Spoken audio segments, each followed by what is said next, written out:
Nifty का यह एक दिन का चार्ट है और निफ्टी जो लास्ट वीक की क्लोजिंग हुई थी उसमें बहुत अच्छा रिकवरी इसने दिखाया था, लेकिन अभी भी संदेह बना हुआ है क्या निफ्टी 26,300 का वह लेवल क्रॉस कर पाएगा, जिस लेवल को लेके अभी भी असमंजस मार्केट में बना हुआ है। इस टेक्निकल एनालिसिस के सीरीज में हम लोग यह देखेंगे और सीखेंगे भी टेक्निकल होता कैसे है, और निफ्टी का आगे का जो चाल है उस पर भी हम लोग डिस्कशन करेंगे। तो चलिए शुरू करते हैं। डेली चार्ट निफ्टी का हम लोग अभी देख रहे हैं और ये जो ग्रीन कैंडल आप देख रहे हैं ये वाला, ये अच्छा रिकवरी था। इसने इसका जो डाउनफॉल है वो खा गया, इसका डाउनफॉल खा गया और इसको भी लगभग इसने मेट किया है। तो ऐसा जब भी कैंडल बने जिसमें 2-3 कैंडल्स का जो डाउनफॉल को ये इन्वेलप कर जाए, इन्वेलप का मतलब ये होता है इधर से यदि आप देखिएगा तो आपको ये कैंडल्स नहीं दिखलाई देंगे। चलिए फिर से देखते हैं। इन्वेलप का मतलब ये होता है यदि कोई आदमी मान लीजिए यहाँ से आंख है जिसका और वह देख रहा है, ठीक है, तो उसको यह कैंडल दिखलाई देगा, यह कैंडल छिप गया, यह कैंडल छिप गया। तो ऐसा कैंडल जब भी आता है, बनता है मार्केट में, तो इसको हम लोग बुलिश कैंडल ही कहते हैं। बुलिश कैंडल इसलिए कहते हैं क्योंकि बहुत ही अच्छा रिकवरी दिया है। अब इस कैंडल में एक पॉजिटिव वाइब्स क्या है कि इसने बहुत सारे डाउनफॉल्स को ये खा गया है, ये पॉजिटिव वाइब्स है, लेकिन अभी रेसिस्टेंस को ये क्रॉस नहीं कर पाया। ये जो इसका रेसिस्टेंस है इसको ये क्रॉस नहीं कर पाया। 26,000 यह जो लेवल आप देख रहे हैं 26,186 का जो लेवल है, इसको 26,200 का लेवल पकड़ लीजिए, ठीक है। और यह लेवल बेसिकली इसको क्रॉस करना है, ये वाला लेवल, ये है 26,300 का लेवल। इसके ऊपर जैसे ही मार्केट जाएगी तो आपको यह लेवल जो 26,750 का लेवल है और यह लेवल जो 26,500 का लेवल, ये आपको मार्केट में देखने को मिलेगा। तो बेसिकली हम लोगों को अभी इंतजार करना है इस जोन के ऊपर की क्लोजिंग का निफ्टी के लिए। तो निफ्टी का जब क्लोजिंग 26,300 के ऊपर का क्लोजिंग हो तभी जाके निफ्टी में एक रैली आएगा। और नीचे में इसका जो डाउनफॉल स्टार्ट होने के लिए, इसके नीचे इसको जाने के लिए 25,800 के नीचे का इसको क्लोजिंग देना पड़ेगा। टिल द टाइम यह साइडवेज है। ये जो आप लाइन देख रहे हैं यह 50 डेज का, 50 दिन का ये एक्सपोनेंशियल मूविंग एवरेज का लाइन है। तो जब तक इसके ऊपर ये ट्रेड कर रहा है आप इसको बुलिश मानिए, बुलिश है भी, बुलिश मानिए, और इस बुलिशनेस को यह अभी कंफर्म करेगा। तीसरा पॉइंट जो बुलिशनेस का है निफ्टी के अंदर वो है इसका ट्रेंड लाइन। देखिए ये पॉइंट को, इस पॉइंट को, इसको मिलाइएगा तो एक लाइन ड्रॉप कर सकते हैं। देखिए ऐसे करके, ठीक है, ये लाइन है और नीचे से आप ये लाइन में ड्रॉ कर सकते हैं, ठीक है। तो ये ब्रॉडली एक चैनल लाइन ये चल रहा है। तो इस चैनल लाइन में जब तक है तब तक आप समझिए कि निफ्टी अपसाइड है, इसके नीचे ही डाउन साइड या स्टार्ट होगा। तो फिलहाल निफ्टी का डेली चार्ट के एनालिसिस से यह दिखलाता है कि निफ्टी अपसाइड है। ये रेसिस्टेंस है जिसको निफ्टी को ब्रेक करना है। इसके ऊपर 26,500 और 26,750 का टारगेट है। यदि अभी आप बाइंग कर रहे हैं तो आपको इसका नीचे का ये आपको स्टॉप लॉस लेना चाहिए।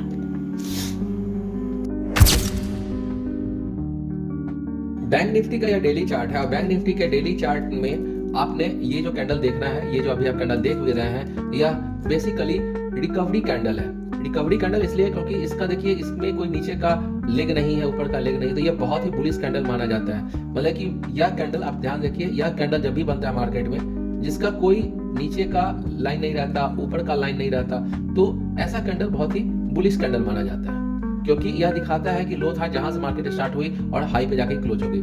इसको बुलिश कैंडल बोला जाता है और यही कैंडल एग्जैक्टली अभी बना है बैंक निफ्टी के अंदर। बैंक निफ्टी का यह इंडेक्स चार्ट है, फ्यूचर चार्ट नहीं है। तो इसमें भी यदि आप इधर से देखिएगा, यदि इधर से आप आंख लगाइएगा देखिएगा तो यह जो कैंडल है, यह इस कैंडल, इस कैंडल, इस कैंडल, तीनों कैंडल को यह खा गया है। मतलब इधर से देखिएगा तीनों कैंडल को दिखलाई नहीं देगा। तो ऐसा कैंडल जो प्रीवियस 2-3 कैंडल्स को ओवरलैप कर जाए या इन्वेलप कर जाए, उसको इन्वेलप कर जाए, उसको हम लोग कहते हैं बुलिश इंगल्फिंग। तो ये बुलिश इंगल्फिंग कैंडल है, बहुत ही स्ट्रॉन्ग कैंडल है। जैसे कि यह कैंडल था, यह भी बुलिश इंगल्फिंग कैंडल था। कैसे कैंडल था? क्योंकि देखिए यहां से यदि आप देखते, यदि यहां से देखते आंख से, तो यह कैंडल के पीछे यह इस 4 कैंडल को यह खा गया था। मतलब यहां से देखते आपको 4 कैंडल दिखलाई नहीं देता। ये भी बुलिश इंगल्फिंग कैंडल था, ये बुलिश इंगल्फिंग कैंडल है। और बुलिश इंगल्फिंग कैंडल यह दिखा रहा है कि मार्केट में जो बुल फोर्स है वो काफी हद से काम कर रहा है, बुल फोर्स काम कर रहा है। तो आगे आने वाले दिनों में जब भी आपको कभी भी किसी भी चार्ट पे इस टाइप का बुलिश इंगल्फिंग कैंडल बने तो आप समझ जाइए कि मार्केट में बुलिश मोमेंटम बहुत पुरजोर है। इसके अलावा इसमें एक और इंपॉर्टेंट चीज है कि यह जो कैंडल बना है ये फ्राइडे को कैंडल बना है।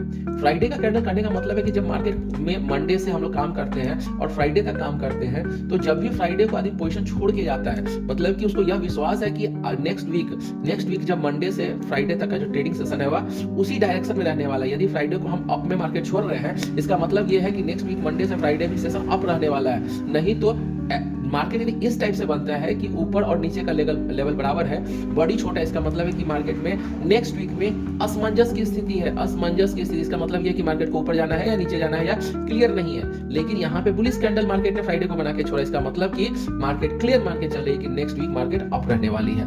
या तो एक डायरेक्शन का जंक्शन हुआ। इसके अलावा यदि आप देखेंगे तो इसमें अब लेवल्स देखने के वाली कहां तक ये जाएगा, ठीक है। तो लेवल्स देखने के लिए सबसे पहले बैंक निफ्टी इंडेक्स को यह वाला लेवल क्रॉस करना ही पड़ेगा, और यह लेवल है लगभग 60,000 का। यदि 60,000 का लेवल बैंक निफ्टी क्रॉस करती है तो आगे आने वाले दिनों में या कहां तक जाएगी, तो उसके लिए अपने को क्या करना है, यहाँ से ट्रेंड लाइन ऐसे करके हॉले से ड्रॉ कर लेना है, ठीक है। ये ट्रेंड लाइन ड्रॉ हो गया, ये नीचे का ट्रेंड लाइन ड्रॉ हो गया। हो सकता है ड्राइंग खराब हो, लेकिन आप मान के चलिए टेंटेटिव लोग निकाल रहे हैं। तो नेक्स्ट जो लेवल है वो इसका 62,000 का लेवल यहाँ बनता है, और ये 61,000 का लेवल बनता है यहाँ बनता है। मतलब 61,000 और 62,000 या निफ्टी का आगे आने वाले दिनों में टारगेट है। स्टॉप लॉस क्या लगेगा, स्टॉप लॉस यदि किसी भी बाइंग का निफ्टी इंडेक्स से ही आप फ्यूचर का निकाल लीजिएगा, इंडेक्स का यदि हम ये पकड़ रहे हैं 58,500 का स्टॉप लॉस यदि आप लेके चलते हैं और इस लेवल के लिए बैठते हैं, तो आपको एक अच्छा प्रॉफिटेबल ट्रेड मिल सकता है बैंक निफ्टी में। बैंक निफ्टी में ये 50 दिन का एक्सपोनेंशियल मूविंग एवरेज है, और इसके ऊपर ये मार्केट ट्रेड कर रही है। तो जब तक इसके ऊपर ट्रेड कर रही है आप इसको बुलिश पकड़ के चले, मार्केट अभी बुलिश ही है। तो नेट में जो बैंक निफ्टी है वह साइडवेज, यदि इसके नीचे नहीं जाता है तो प्लस बुलिश, यही इसका अभी का ट्रेंड है, ठीक है। बियरिश नहीं है, तो अभी इसको सेल करके मत चलिए, ठीक है।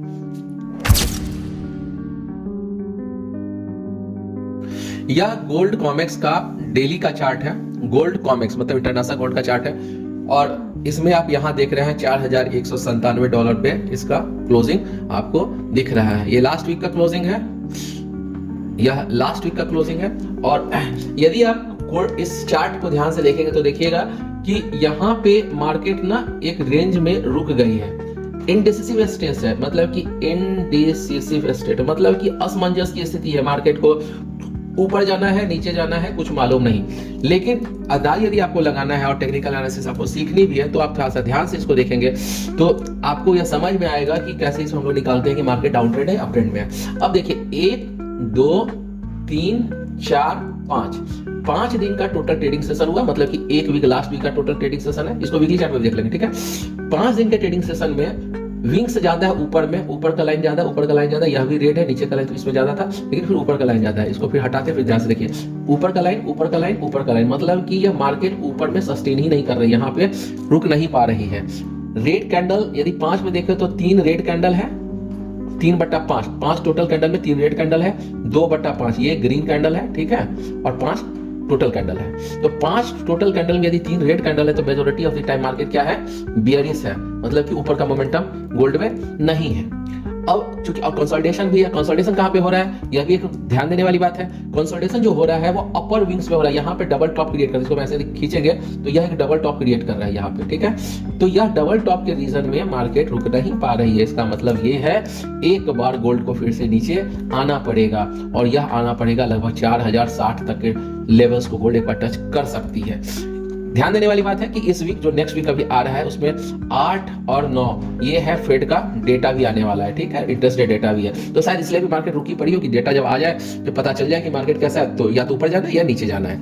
लेकिन गोल्ड में फिलहाल ये तो एक रेसिस्टेंस जोन है, चलिए मान लीजिए इसको क्रॉस कर भी जाती है तो दूसरा रेसिस्टेंस यहाँ पे गोल्ड को मिलने जा रहा है, मतलब ऊपर के लेवल पे जो इसका लाइफ टाइम हाई भी होगा, ठीक है। तो इसको 2 रेसिस्टेंस जोन अभी क्रॉस करना है ऊपर की ओर जाने के लिए। ऊपर में लगभग $4,400 का एक लेवल है रेसिस्टेंस, और अभी जो 4200 का चल रहा है, 4200 से 4250 और $60 का जो चल रहा है, ये 2 मेजर रेसिस्टेंस जोन है गोल्ड में अपसाइड को ब्रेक करने के लिए। डाउन साइड के लिए जो पहला लेवल बनेगा गोल्ड का वो बेसिकली ये जो 50 डेज का EMI है वह बन सकता है, मतलब कि जो पहले बताया $460 का बन सकता है। इसके नीचे फिर ये बियरिश होगा, ये लेवल आएगा, और उसके नीचे तो बहुत बियरिश हो जाएगा, जिसकी संभावना अभी बहुत कम है।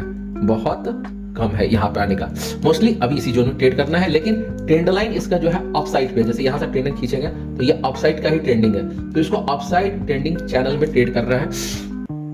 इसलिए अभी फिलहाल गोल्ड को में ट्रेड नहीं कीजिए, इंतजार कीजिए गोल्ड में। 8-9 तारीख के बाद जब मार्केट में डायरेक्शन क्लियर हो जाए तभी इसमें गोल्ड में ट्रेड लीजिएगा। फिलहाल गोल्ड में ट्रेडिंग करने से बचिए।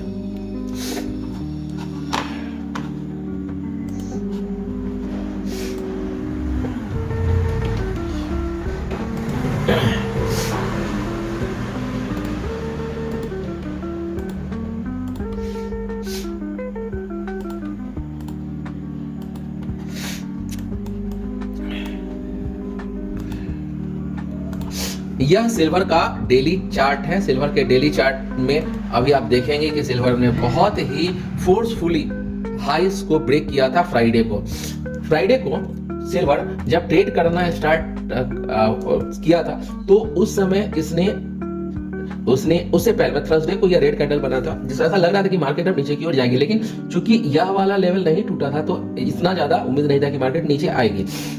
इसके बाद फ्राइडे को, यह फ्राइडे का कैंडल है, फ्राइडे को जनरली मार्केट हम लोग का क्या होता है, क्लोज हो जाता है, तो फ्राइडे का कैंडल था। फ्राइडे के कैंडल में इसने रिकवरी किया, बहुत जबरदस्त रिकवरी हुआ था चांदी के अंदर, बहुत जबरदस्त रिकवरी हुआ था।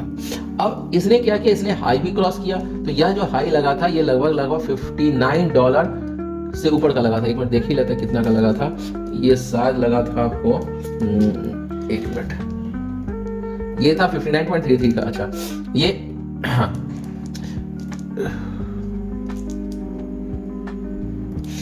$59.33 का हाई लगा था। और ये विंग्स आपको यह बतला रही है, ये विंग्स ऊपर में, कि मार्केट इस जोन में सस्टेन नहीं कर पा रही है। 1 दिन, 2 दिन, 3 दिन, 4 दिन, 5 दिन, पूरे वीक प्रीवियस वीक जो भी था, प्रीवियस वीक, इसने कोशिश किया कि यह इस लेवल के ऊपर बॉडी बनाए, रिकवरी करे, लेकिन हो नहीं पाया। तो यह अब ये जो जोन है ये इसके लिए क्या हो गया, रेसिस्टेंस जोन हो गया। किसके लिए, चांदी के लिए रेसिस्टेंस जोन ये हो चुका है।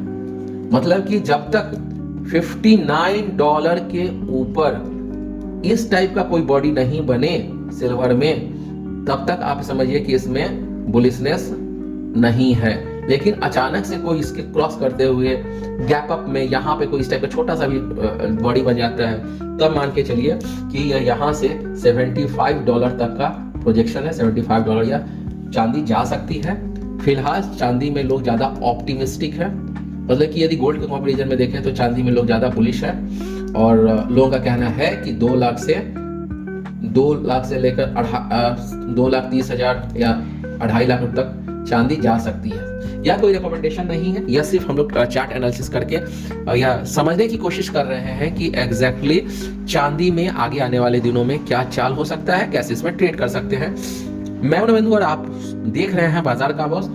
एक कोशिश है टेक्निकल एनालिसिस सीखने की, आप लोगों को सिखाने की, और थोड़ा बहुत यह अंदाजा लगाने की कि मार्केट में एग्जैक्टली आगे आने वाले दिनों में गोल्ड, सिल्वर, निफ्टी और बैंक निफ्टी में कैसे ट्रेड कर सकते हैं।